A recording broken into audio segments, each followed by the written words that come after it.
Welcome. Today, we're jumping into a really powerful sermon by Pastor Paul. It's all about the rhythm of our lives. You know, those incredible high points, the challenging daily grind, and maybe most importantly, the surprising purpose that connects them both. So let me just ask you this. Have you ever had one of those moments, one of those experiences so amazing, so full of joy or clarity that you just wished you could hit pause and live in it forever? That feeling right there, that's the exact starting point for the big idea in this sermon. All right, so the sermon kicks off on what you could call the ultimate mountaintop moment from the Bible, an event known as the Transfiguration. So here's the scene. Jesus takes his inner circle, Peter, James, and John, way up a high mountain. And then suddenly, his whole appearance just changes, becoming dazzlingly bright. Then, as if that's not wild enough, two giants of Jewish history, Moses and Elijah, just show up. And to top it all off, a voice from the heavens booms, confirming who Jesus is. This isn't just a high point. This is a moment of pure, unfiltered glory. Now, what Pastor Paul points out is that this is way more than just a random meeting. It's like time itself is folding in on itself on this mountain. You've got the past, right there in Moses and Elijah. You've got the present with Jesus. And you have the future, represented by the disciples who are seeing it all and are going to have to carry this story forward. So the sermon gives us this really powerful metaphor for our own lives, this constant journey between two states of being. We have those incredible mountaintop moments, glory, clarity, total awe. And then we have the valley, the everyday with all its struggles and routines. And the big idea here is that we actually need both. But here's the thing about those amazing mountaintop moments. They come with a hidden danger. As Pastor Paul warns us, the biggest temptation is wanting to just stay there forever. Just look at Peter's reaction here. He's so blown away by what's happening that his very first thought is, let's build something. Let's make this permanent.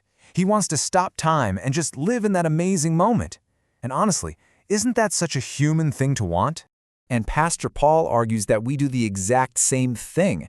We get stuck in our own glory days, don't we? We're always looking back at that one big win, that past achievement, instead of actually living right here, right now.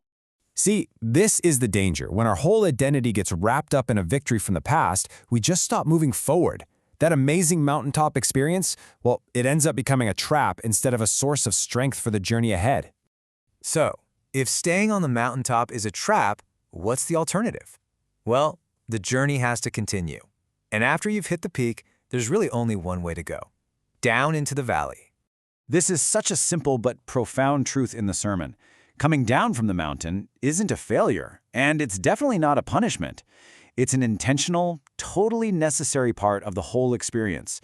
In fact, it's where the mountaintop gets all its meaning. I love how this sermon reframes the whole idea of the valley. Our daily lives, our routines, our jobs, our struggles, that's not some place we're supposed to escape from. It's the very place where the purpose of the mountaintop is finally revealed. It's where that light is actually meant to be used. So this is the crucial point. We have to understand why we get those mountaintop experiences in the first place. They're not for us to hoard and keep for ourselves. They're for us to carry. Pastor Paul breaks this down for us into a really clear four-step cycle. First, you have that mountaintop experience. Next, you soak it all in. You absorb that radiance and let it fill you up with hope. Third, you have to consciously carry that feeling down with you into the valley of everyday life. And finally, and this is the whole point, you share that radiance with other people. And this leads us to what might be the most personal takeaway from the whole sermon. The hope we're supposed to share, it's not some abstract idea. It's actually baked right into our own life stories, in how we've handled our own mountains and valleys. Your life, your journey, becomes the evidence. And this is what it all builds to, the sermon's final call to action. The idea that your story is the hope. Your life becomes this tangible proof of that mountaintop change, and it has the power to bring light to other people. Pastor Paul says it so powerfully. When someone asks to see proof of faith or hope, the answer is your life. The story of how you had that moment of glory and how you carried that hope with you into the everyday, that is the transfigured Christ in the world today. It's personal, it's real, and it's tangible. So, we end right back where we started, with a question for you. The sermon leaves us with this challenge. It's not just about looking back fondly on our best moments.